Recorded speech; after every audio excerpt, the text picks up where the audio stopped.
Welcome to the Magical Motherhood Podcast, where we gather as mothers who are actively healing our witch wound and are devoted to celebrating diversity while nurturing ourselves, each other, our families, and you. I'm Ariana Mogg, human resource extraordinaire by day, human design embodiment coach by night, pop culture obsessed nerd, and West Indian green witch 24/7. Hello, I'm Halleck Hannah, aka the Bougie Hoodoo, aka your Mississippi Mystic, and aka the soccer mom sorceress. I use my head, my heart, and my hands to make magic that heals and inspires my family, my friends, and the collective. I'm Karen Lepage, sewing fairy godmother, connection weaver, possibility amplifier, spiritual modality dilettante, and professional pattern maker, focused on healing through making and expanding inclusivity in every direction, whether that's in my work, my community, or in my own heart.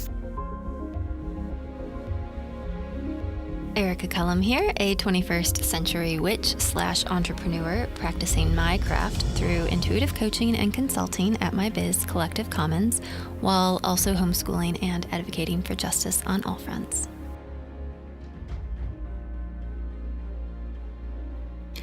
Welcome back to Magical Motherhood. Today we are talking about how to be magical when you are tired, when you are overwhelmed, when the world feels like it's on fire.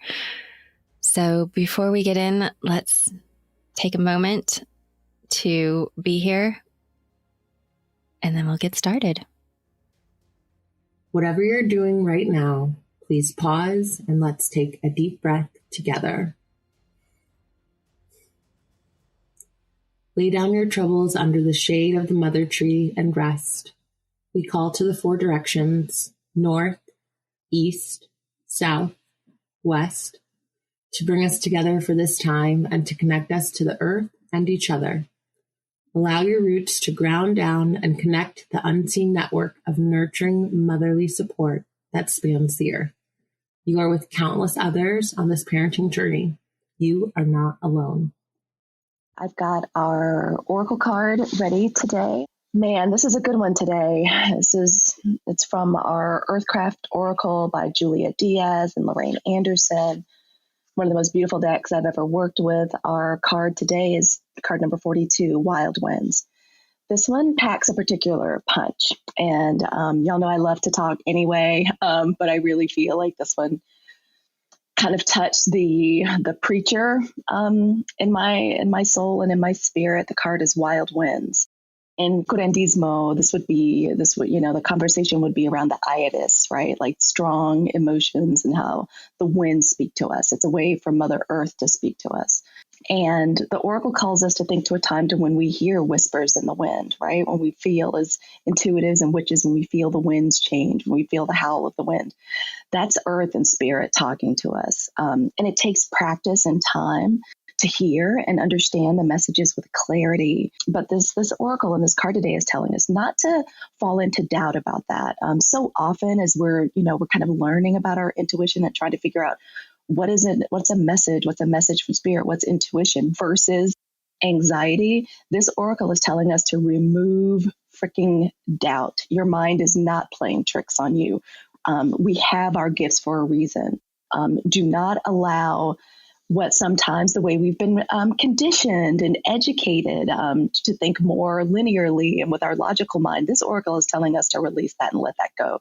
Do not allow doubt to block the wisdom of the earth, and to be listening to, looking for, and be open to forms of synchronicities and patterns like recurring numbers, symbols, colors, and shapes that are resonant to us that we know mean something to us personally, and not to shrug those things off with doubt or because we're tired, because we're weary. Sometimes a message can be so clear that it's overwhelming, and we're so tired that we feel like we'll use any excuse to not see it or pay attention to it. Either way, when we see these synchronicities, we're being called to make sense of the clues that are being left for us. And to do that, we've got to listen to our heart and trust that we know what we're seeing, feeling, and hearing. The message is, don't try to approach them with logic and reason. be receptive, receive the message, and to truly, truly, truly honor our intuition and to honor these messages. Don't cast them aside. And even when we're tired and we feel weary, it doesn't mean that the messages aren't trying to speak to us. And when we think about it, who the heck are we to ignore these signs and messages from spirit? We are witches, we're mothers, we're intuitives. We are here to listen to, receive, and interpret it for the greater good, for the collective, for our children, for our families. So at certain times it may, feel like, oh, we've already got enough responsibility. This is spirit, this is the ancestors, this is Mother Earth. I personally feel through this oracle kind of telling us to, sometimes we have to buck up and we have to carry it a little bit because other people are depending on us. We are the wise women in our communities. Doesn't matter how young or how old. And so that is our message from the oracle today. And I think it is unbelievably timely for our topic. Hmm. There's something really important that I think you touched on there, Halleck, in this sense of how do we trust ourselves and how do we trust our intuition, especially when we're so tired. And I mean, what parent isn't tired? I was talking about this with my kid's teacher the other day. I was, we're talking about just, she wanted some feedback of, what as our end of the parents do we need? And I was like, I don't have enough hours in the day. And then I was like, I don't think any parent feels like they have enough hours in the day. And parenting is a magical, wonderful journey, but it is also tiring. And this is not a feeling that is rare, right? This is a recurring theme of parenthood. And so that trust thing that you're speaking about there, I think is so important, of being able to cultivate that within ourselves and really being able to rely on ourselves to at least feel like we can trust ourselves is so important. So I'm curious if anyone has anything to share on how they do that. How we remind ourselves that we can trust ourselves? Yeah. For me, it is allowing myself to start the day over at any moment, to relieve whatever has come before. I think I've told you all at one point that sometimes my kids and I would restart the day in the car on the way to school, and then we'd restart it again after me being snippy or a kid being upset over me being snippy or upset over something else that caused me to be snippy. Either way, I need to start the day over as much as they did as little children. And simply stating, okay, our day starts now, gave me the opportunity to trust that I could build on my own optimism that was possible and model that for my kids. And that in itself is a way to forgive what came before, even the most minor thing, not to gloss over it, but it would be like, okay, that was rough. Let's just start our day over, okay? And they always said yes. Sometimes I start my day over before bedtime. Same reason. It still works. Even though my youngest is 15, it still works. That is so beautiful and profound and so powerful that you've modeled for yourself and for your children and for your family what that permission looks like to start anew and to just create something completely different and to pivot in such an intentional way. That's good. That's really, really good. Wow. That's the magic we like to learn about. So good, Karen. Thank you. I like to remind myself how far I've come and how well I know myself now through my spirituality, through my rituals, through my practice. I was out here really trying to navigate the world based on, what my education was, like what my job was, who I'm supposed to be, who is that carefully constructed, Halleck-Hugh that my parents, my grandparents, kind of society growing up 1970s, 80s, like Mississippi, like was supposed to be. I remind myself, however, this past decade, and especially the last 5 to 6 years, I know myself now. Like I know who I am. I understand my motivations. I understand my astrology. I understand my unique gifts. I understand my human design. I understand my gene keys. Like I understand my journey. And I remind myself of that. And I remind myself how that was one of the biggest obstacles I had to overcome, was to release that construct and to mother, especially knowing who the hell I am and having tools and using those same tools that I used to discover who the hell I am to understand and learn about who my children are and who they're becoming. So that's what I remind myself of that often, that, oh yeah, you were never taught to trust yourself, and you taught yourself how to trust yourself now. So put your big girl pants on and get to it. Like that's, and to feel safe and secure in that, like, yeah, you know exactly who you are. That's what I've been turning to, and that I know I'm going to in future. I'm so freaking grateful for it, because I could still be out here 50 years old, like having no idea who I am or what my powers are, because there are a lot of us, out there. Come join us on this witchcraft train. I promise you'll figure out who the heck you are real quick and really, really activate those superpowers.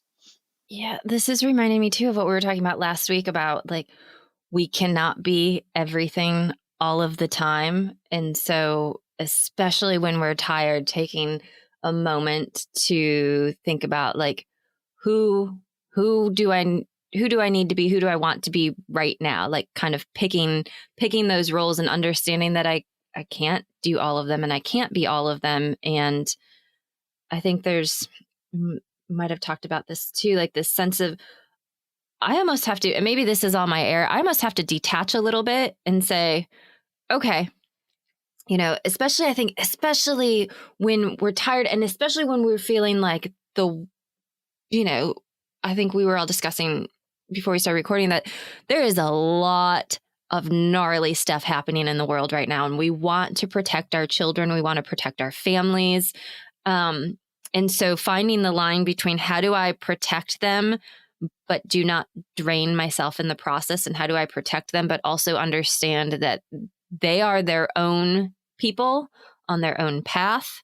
And, what is the line between what I'm here to do and how I'm here to guide and support them, but also what is my place, and not being too overbearing, because I think that's a line that can be easily crossed sometimes in our parenting journey, because we love people so fiercely and so strongly. But at least for me, I know sometimes, I'm like, okay, I do love you and I want to keep you safe, but also I have to, at some point, especially as our kids get older, like I have to let you fly a little bit, right? Like I can't be hovering over you all the time. So that's something that I'm working on. We don't want to protect them right into a box so they never know what's outside and have information to discover who they are. I acknowledge how ridiculous it is that I'm this hoodoo, this witch, and a soccer mom, but like I have to share, like these are some of the practical ways, do things. And I've seen some beautiful archetypes and allegories like play out like through the girls and like their sports. But one of the ways that I work on this is with my interactions with my husband, and especially around like the 18-year-old, right? Like Karen has older kids. Like I know that it's about to get exciting, in a different kind of way as she heads off to like university, but something that I've been practicing, especially when my husband like ruminates on something that happens on the field. Well, this happened and well, I'm still worried about her nutrition and is she da-da-da-da-da. And I'm always, I'm not doing it to be annoying. I'm doing it and saying it and repeating it because it's a spell, right? Like every time we say it's almost like an incantation. And I've been saying to my husband, well, she's 18 years old. If there is a problem with nutrition, if there is a problem with her needing to, like bulk up or do something different in her style of play, it's time for her to talk about that, like with her coach, like with the trainer. Like we are here, we're a stable, loving place, but we're getting to the point now where she's got to work that out, and we've got to let that go and let her figure it out. I am shocked at how it works like a tonic. It works like a potion, and you could just see it fall over his eyes. Like, oh, right. That's kind of my way to practice. Like, yeah, like releasing, even with their little love affairs. Like, you know, like I've got 2 girls in the house that are in love, like that are in kind of their little boyfriend, girlfriend relationship. Everything is pink glitter. Everybody's just an angel right now. Everything is perfect. My food is delicious. The house is wonderful. Everyone's happy. And, but even again, with one of the girls, I'm not going to say who, but, you know, like one of them has an issue. Why am I even tripping? It's the little Libra, like, you know, and I'm like, okay, so with this new kind of situation, let's remember, we're going to work on in the beginning, keeping it on a scale of 1 to 10, 1 through 3. And she said to me the other day, she goes, Mommy, you know what? I think I'm in a place where I'm going to figure it out by myself. And I was like, and I can do it. She's like, I know I can do it now. And I was like, you know, like we even sometimes have to take these little tiny portals. Like, I'm like, okay, that's a portal. The universe just opened a portal for me to step back, and I'm going to take it, even though I don't really feel like it. What I want to do is pitch in because I'm nosy. Y'all know I'm nosy. I want to know everything. I don't know what's going on. I want to know the details because no one ever cared about me and my details. So I'm a little, you know, I'm thirsty and hungry for the details. But that's another way when they provide, like, you know, when spirit speaks through them, or they provide their own little, you know, Mom, can you just back off like a little bit? Take it, because that means we've done a good job, right? Like that means like, oh, okay, yeah, we're doing it right. Yeah, that actually reminds me yesterday. So first of all, I've been telling my daughter since the moment she was born that she was a strong, independent woman. I think more so for me than her. But we were at the library yesterday, and when we got home, my husband was like, you actually modeled something that I learned something, because we were at the library and, you know, the kid was playing with the toys on the big table or whatever, and some other little kid came over and just destroyed everything that she was making. And she got really upset. And I was like, okay, it's like, you need to tell him what he did and how that made you feel, and, you know, let him know that that's not okay.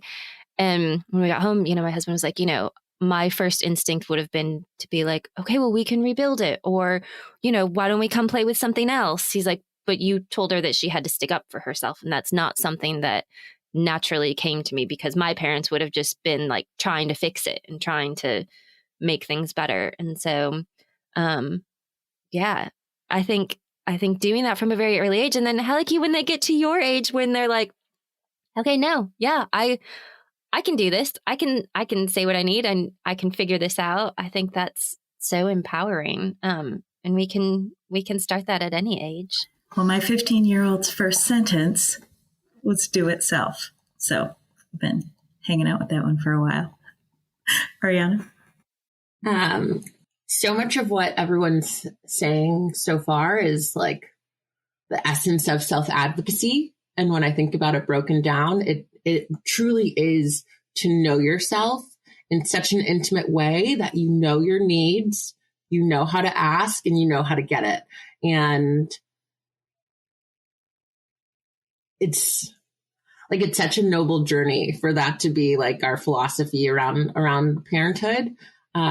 Because as Karen says, you are creating these like self-rescuing princesses, and there's so much freedom and liberation in that self-sovereignty that you are grounding them in.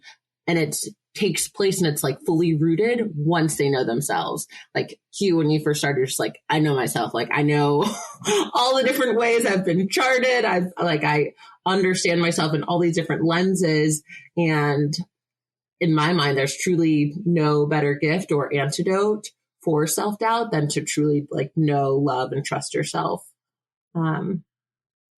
Which is just really cool that we're raising these self-advocates, because if they can be their own advocate, then they can also advocate for others, and they know what that looks like. And that's so much of what the world needs right now is awareness of what advocacy looks like. Also, Ariana, you just brought up something too, where I think that us being able to talk about knowing ourselves, right, and standing where we are now, like this is not where I was a couple years ago, right? Like this is an ongoing journey, and I have had privilege and space. And to be honest, I think the pandemic gave me a lot of space and time because I had a lot more time and a lot more energy where I was like, okay, what am I going to do with this, where I could really dig into that? And I know that that wasn't the case for everybody. And so I think that's, if that's feeling foreign to you as you hear this, to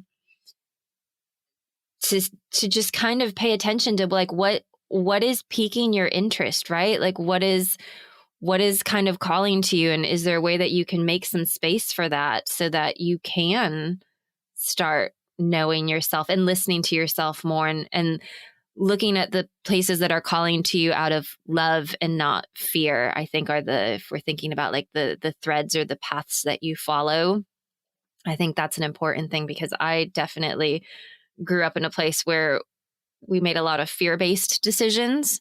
And those were not the best paths to follow. So now as I've been able to get some distance from that and see, I try to, when I'm having one of those moments, I try to take a pause and be like, okay, how can I move forward in love and not fear? And which direction does it feel like is a more loving, compassionate turn to take, and then following that and seeing where it leads. Simply asking, how can I be more loving? Because the only love we feel is the love that comes out of us. No matter where we're looking for it in our lives, the love that we feel is what's coming out of us.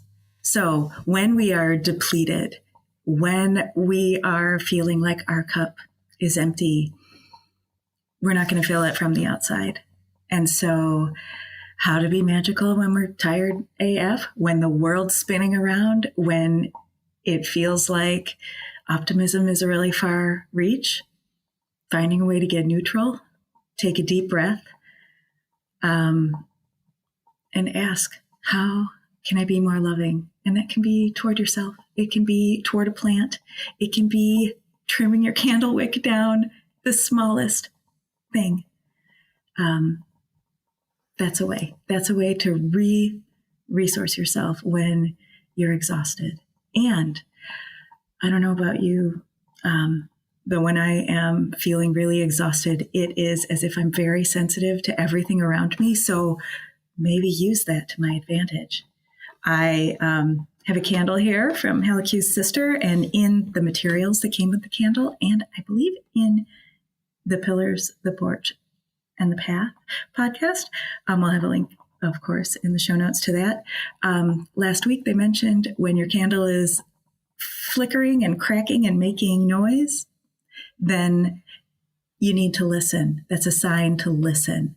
And so I'm trying to allow the things that come into my space that might feel invasive. I'm not talking about people disrespecting boundaries or that kind of thing. I'm just talking about being extra sensitive to the world around me because I don't have the internal fortitude that moment. I'm feeling a little broken down, to allow that to remind me to listen.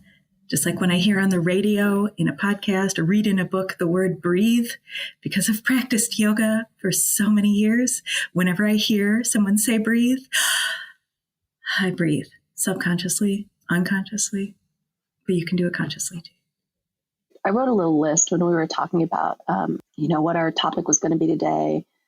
And it's so simple. I think it would be the answer to it's probably going to be the answer to a lot of questions like we get into, but my answers was, but my answers were when I'm really tired and tired AF, what are the things that I do, what do I do? What do I turn to? And literally it's so simple, like pull a card, light a candle, and venerate the ancestors. Or when I'm really tired, go lay it down in front of the ancestors. Like I go to them the way our freaking, our kids come to us, like, mommy, like there are times like today, we're dealing with some world events today, and feeling them. And I think the one that I'm really going to rely upon is to lay it down in front of the ancestors. Because when we think about it, like think of the world events that they went through, needing to go off to fight, for a country that doesn't even acknowledge you really as like a human being. So I try to put it into, into context, and that is my, like that's my plan too. Because honestly, if we hadn't had this conversation, I might have skipped over that for today. Right? Because when we're intuitives, like we pick up so much. We're like that. I don't know if it's the right example, but that little flower in Forrest Gump, like you're just kind of floating on the wind. Like we try to be grounded and focused, but every now and then something happens that, like activates our that witch power, like in that feeling and that need to feel and respond and really pay attention, right? Because we train ourselves, like once we become really aware and we're really plugged into our intuitive gifts and skills, like we train ourselves to like pay attention to it, not to ignore it.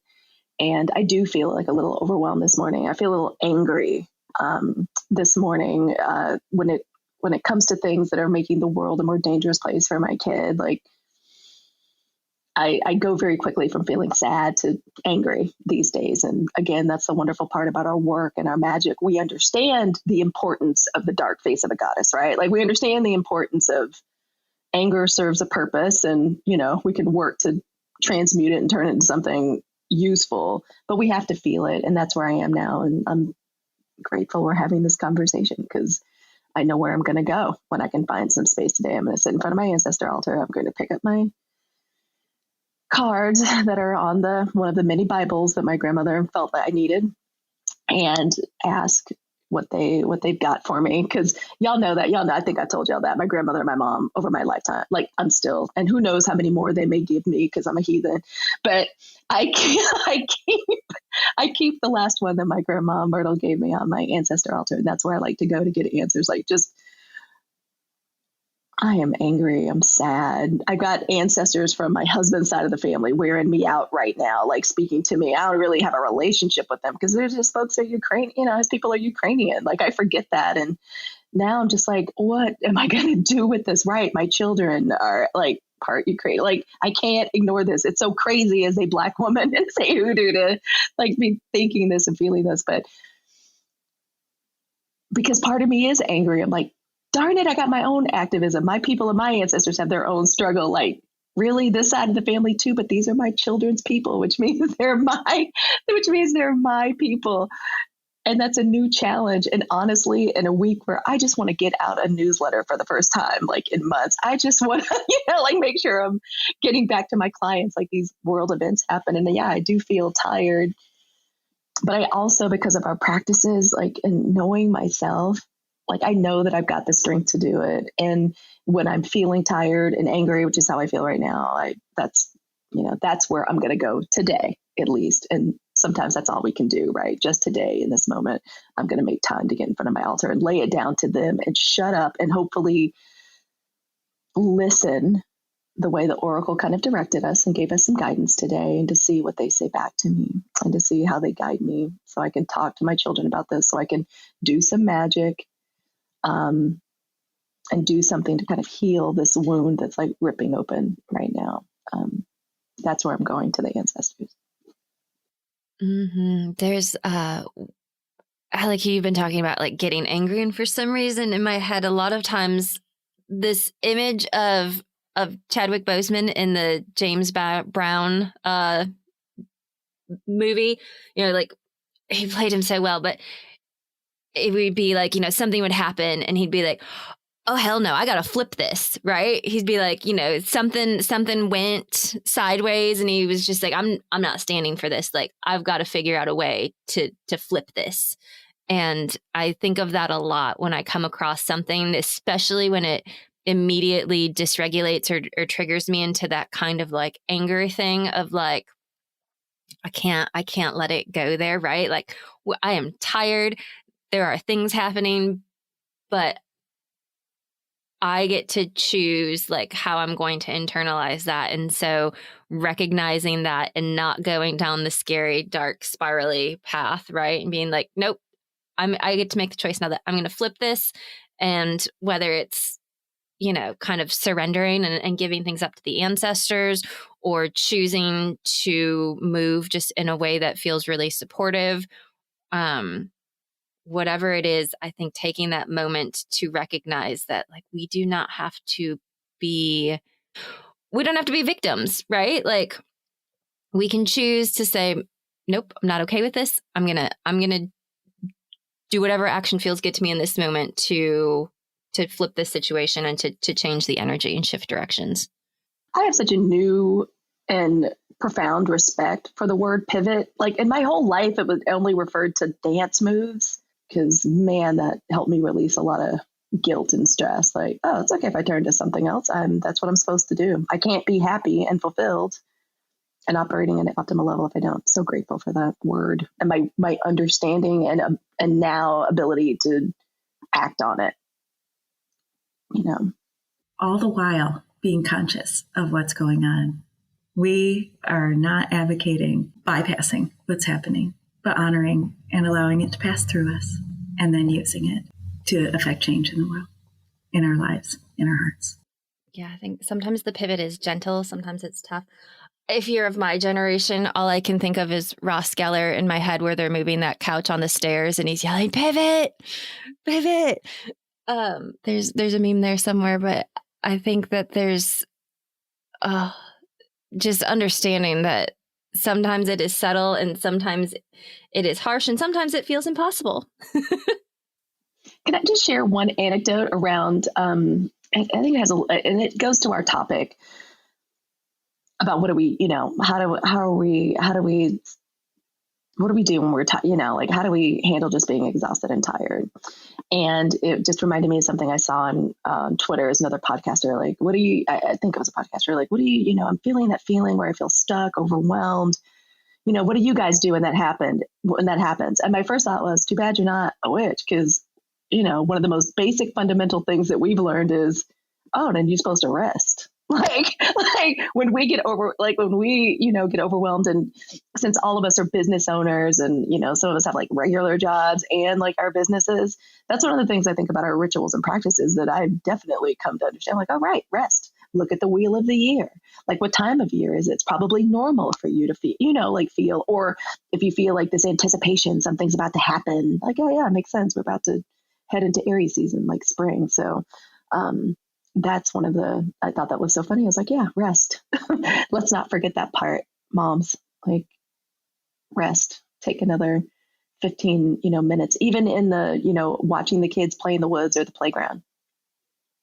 Trust this is one of the things that Scandinavians do really well, man. They really trust that the kid isn't going to run out into the street. They'll let their kids climb on things and everyone's not stressed out because they're like, oh, fine, they're kids. Now we're going to leave the baby in the buggy while we go get the coffee because the baby's sleeping. We're going to take him nobody's going to steal our baby, like no one's going to steal our kid, like trusting. But yeah, it's okay for us to close our eyes for 1 minute and breathe in. Like Karen said, it's okay. It's all right to rest in any moment we can find.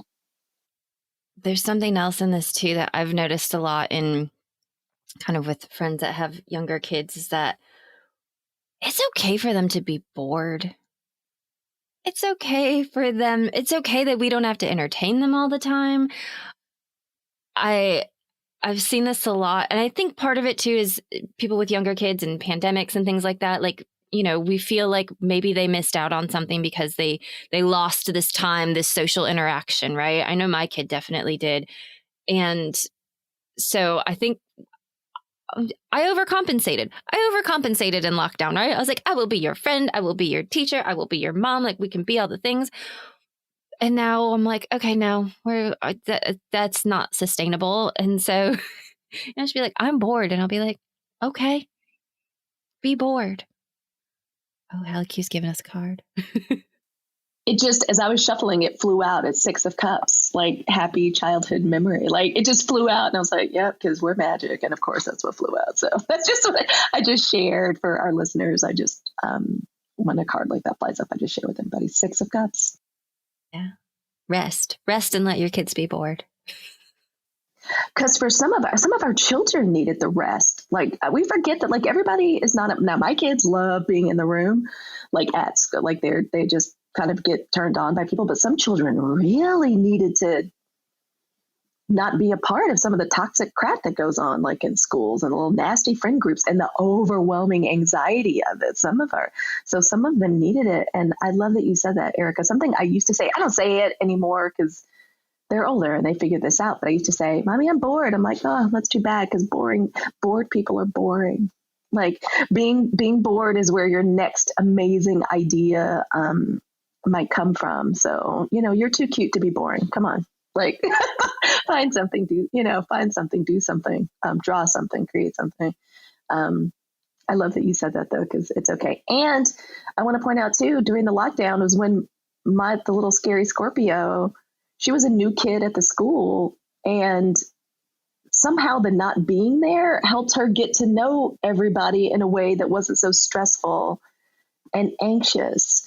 Like she would try to communicate who she was to her new classmates this is when she got really obsessed with her room because everything was Zoom. So she became like really like, this is, I think she really thought of her room as a studio and kind of explained to people who she is. Mine too. And yeah, so yeah, like I can't help but think even our kids needed a rest, and they can find, they're able to find their own way too. There were so many parents that were angry, upset, like said things to teachers. The same people that were on the teacher appreciation freaking committee started some awful, like they should be doing this and that. And I'm like, or, a lot of our kids found a way. So, yeah, I just wanted to say that, and just in response to what you said about the kids being bored. That's okay. It's all right. We can't be entertaining them all the time. And that's something that we should be repudiating anyway, because I think society has put that on us. Like it's our job to entertain. That's why, and to make other people feel good. That's why people go around catcalling women, telling us to smile more, because us smiling makes you feel better. So I'm 100% with you on that, Erica. This, remote school was the best entry into high school for my young introvert. And it was the same with the room became the expression of who she is, I didn't brush my hair today, and this child got up early to get ready for school in her own bedroom so that she was giving it her everything. She was able to join 5 clubs because she didn't have to walk anywhere. And because they made it possible for kids to be in multiple different clubs to get to know each other. And now she gets to choose, now that she's back in school, which ones were the ones she wants to continue with, and made a group of friends that she might not have met if she were in this more than 1,000 person 5-story high school she goes to. So, that was our experience. Just because our children's experience is different from ours doesn't mean it's bad. It is different. And just because Halleck's and my young high schoolers' experience was good for them doesn't mean it's good for everyone. And so maintaining that open heart and open ear to understand where other people are coming from is going to be how we get back or get forward to a new way of being with each other. There's a book I love by Meg Wheatley called Turning to One Another. And it's like having hope for the future. But she talks about that a lot, in that our society kind of encourages separation, right? Like we all have our own phones. We're all doing our own things. And I see this even at my house. I mean, even that we try not to. It's very easy to kind of like have 3 of us in a room where we're all looking at different things.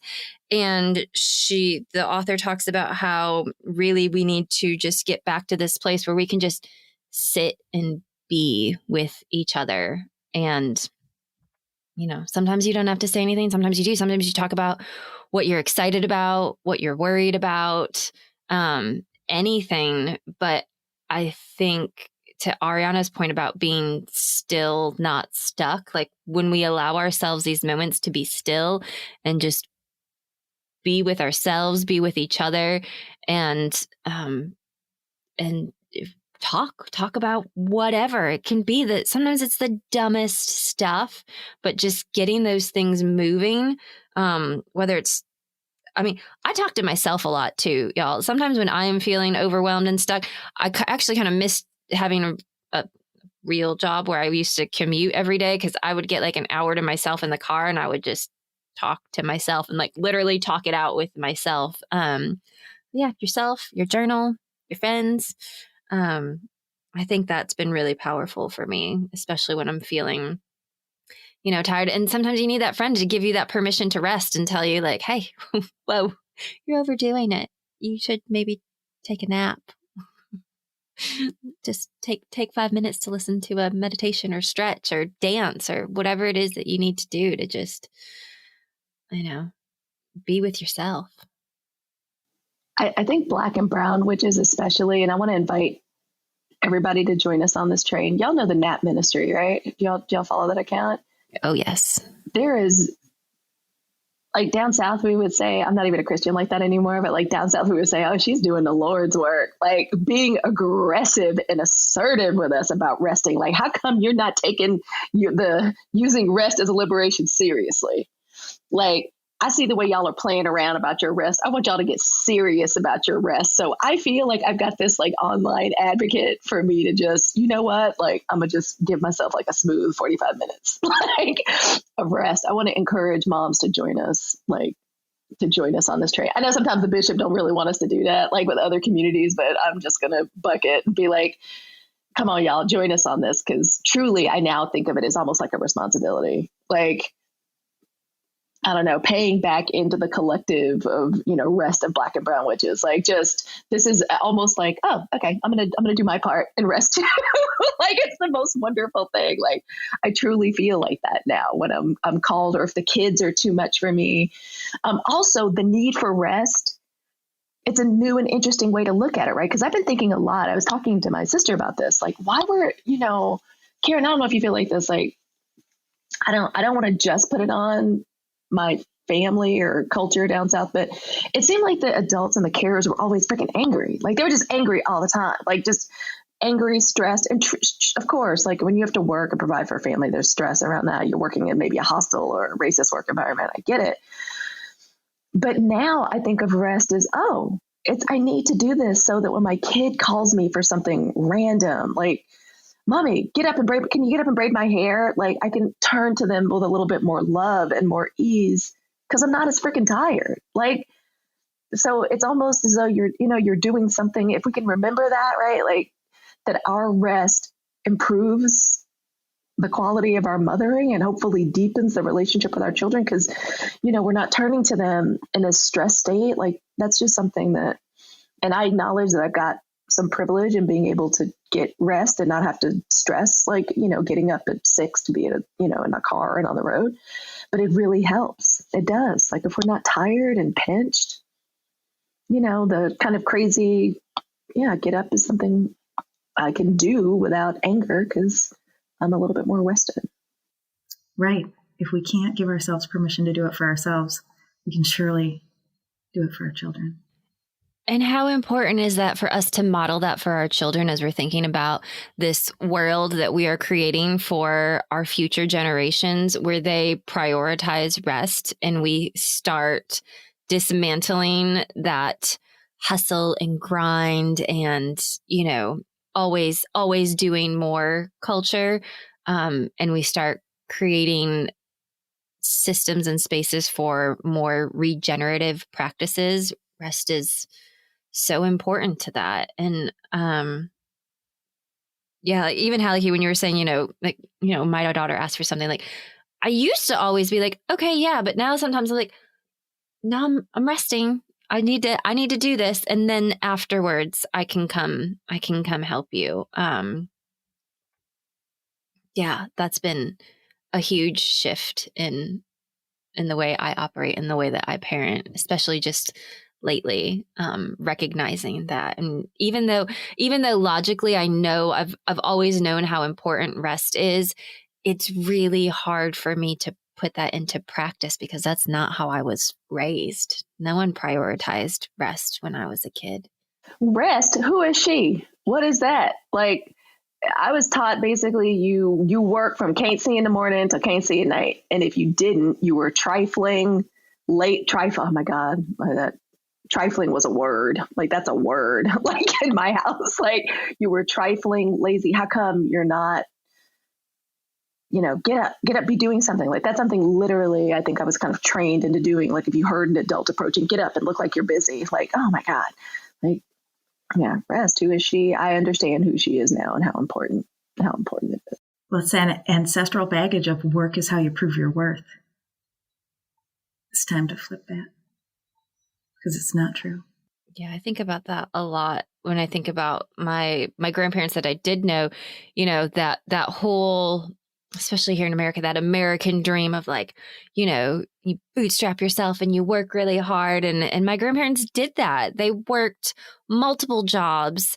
I mean, my grandmother moved out of her house when she was 13 years old to go live with strangers so she could babysit their kids so that she could go to school because she lived too far out in the country where there was no school, right? So she started working very young and, this whole thing. And that was what was modeled. And they did really well, but I am determined to find a better way, right? An easier way, because I don't think it has to be that hard. I want to find ways for it to be easier and to find joy and to not spend my entire life like hustling and grinding and working myself to death just so that if I make it to the retirement that I can live comfortably. That's not going to work for me. Let's just drop some permission in here for whoever needs it, that you can ask for more and that you deserve more.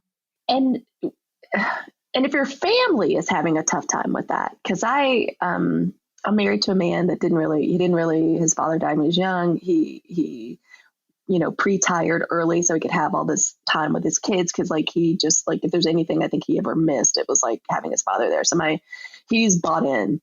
And so those family dinners time where we sit down and we just, like you were saying earlier, Erica, like we can just be, whether we're talking or not, like he takes very seriously. But about a year into the pandemic, I at some point just had to advocate for myself within my family, because since we're all locked down, meals become things that people, everybody in the house look forward to, like what gooey, yummy. I really felt like I was running like a mediocre diner. Like, I decided to start ordering HelloFresh so the girls could learn how to cook, because I started looking at this dynamic in my family and I'm like, maybe I'm doing everybody a big disservice by just, like doing this. And I realized I want the girls to, my husband, like he can figure it out. But the kids, they need to know how to feed themselves. But we were kind of arguing about the expense of the meal delivery service.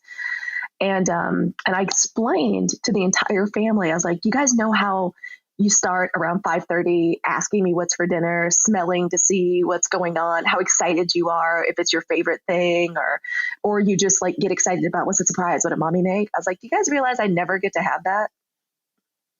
Ever.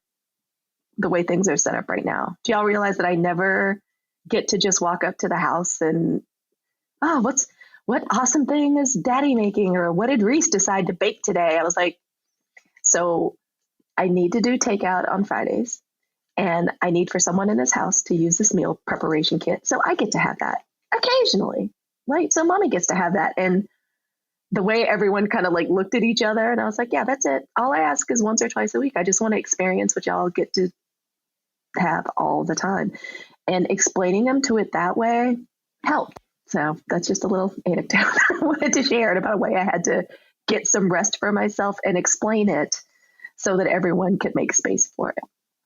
Because I deserve a little consideration in that way too. And I deserve a little bit of that pleasant anticipation. It's one of the things that keeps me happy. And we all know that if we're happy and stable and at peace, everybody else is too. Can I ask you if it reinvigorated or replenished your enjoyment?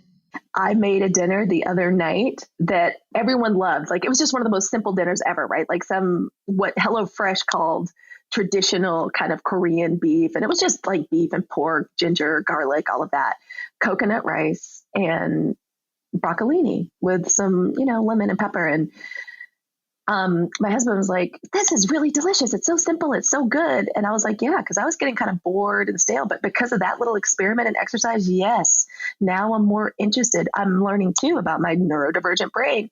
The kitchen is a place we can really get down, right? Because we can get into flow. All of our ingredients are there. We're doing 8 things at 8 times. And then at the end of it, everyone's telling us how awesome we are, how good it is. And so yes, it did, Karen. Yes, it did. And I was just talking about that with Josh. And I was like, yeah, that came out of that awesome period where the girls were cooking like once a week. Yeah. And it did help. I'm definitely walking away from this conversation today with a reminder to self to delegate. I think that is rest and delegate, that we can, it doesn't matter. Whoever you have in your corner, you can ask them to help you out. They can probably do something too. We do not have to, just like we say every time, like, we don't have to do this alone, right? Like, I think that's good reminders. Good reminders. Hallie Q, would you be so kind as to give us a closing card before we leave? Even though that wonderful, Six of Cups, flew out during our discussion, the card that I was shuffling and chose with the Oracle card as we got started, because I like to do it a little bit before to kind of give us an idea of, all right, the Fool. The Fool is what I got. So this is card number 0. This is the very first card in the Major Arcana, very first card in the deck. Man, what does this card tell us? Especially as we talk about how to move forward. If we take all of the mysticism and peeking around the corner and divination out of the cards, we're still left with some really, really, really good stuff. But for me, and I think for us and the purpose of our discussion today, what this means is some of y'all need to start your journey, your rest journey. Some of y'all need to some of us need to get on this nap ministry, like revolution. Like, some of us haven't even considered, and I know this because I remember what it was like to be a young mom. Like, there was no rest other than when the baby was sleeping, right? And a lot of times that meant, if we're doing attachment parenting, right, just the baby being on us like all the time, which is wonderful and beautiful, but doesn't necessarily promote rest, right? Because we're kind of on and producing all the time. It means that, we're ready to start a rest journey. We're ready to take the leap, investigate this concept, this idea. This also comes as we're, at the beginning of this podcasting journey, and the opening of this circle with you. We have everything we need. The Fool is wonderful, full of potential. Who knows where y'all are going to go in your rest, especially if you sprinkle some magic on it. If you sprinkle some, studying and getting into lucid dreaming, where are you going to go when you take that nap? I find, and this is just a little magical tip, man, the real dreams don't necessarily happen when we're, when we decide to stop doom scrolling and actually go to sleep. Sometimes the good stuff and the real magic and those real dreams and connections happen when we catch that little 15, 30 minute, 45 minute nap. So this is the beginning of our journey and investigation into rest, and the beginning of our journey with you, the Fool. Before we close, let's take one more deep breath together. You can breathe in support, energy, and encouragement, and breathe out whatever is weighing you down. You got this. You are not alone.